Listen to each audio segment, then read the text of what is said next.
Hello hi, नवीन एका व्हिडिओमध्ये मी पूजा तुमचं सर्वांचं स्वागत करते। कशा आहात? मजेतनं? सर्व ताईंना श्री स्वामी समर्थ। तर बघू शकता एकदम पेढ्यासारखं मौसूद असं पुरण रेडी आहे। तर उद्या सगळ्यांना माहिती आहे बाप्पा निरोप घेणार आहेत, तर त्यासाठी पुरणाचा नैवेद्य करतो। तर कोणी पहिल्याच दिवशी करते, तर कोणी शेवटच्या दिवशी करते। बाप्पा येतात त्या दिवशी करतात, नाहीतर कोणी नंतर करते। तर बघू शकता मी 1.5 ग्लास डाळ घेतलेली आहे, छान अशी कुकरमध्ये मॅश करून घेतलेली आहे। पुरणाचे चाळणी असते ना, त्यानं बारीक करून घेतलेली आहे। तुम्ही पुरणाच्या चाळणीनंच करा, कारण काय मिक्सरमध्ये केली ना त्याच्यात दाणे राहतात।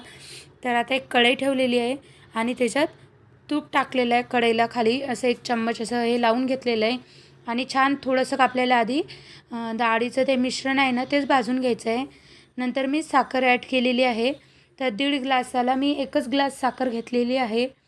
तर कारण काय पुरणपोळ्या जास्त गोड कोणी खात नाही। बघू शकता किती छान असं पुरण झालेलं आहे, पातळ झालेलं आहे, छान असं पाक आलेला आहे त्याला असा।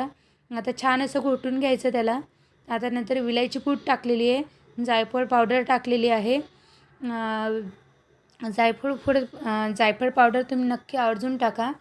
तर सगळ्यांनाच पुरण येते मला माहिती आहे, पण ज्या नवीन ताई असतील माझ्या, ज्यांचे नवीन लग्न झालेले असतील, तर त्यांच्यासाठी खूप छान अशी रेसिपी आहे।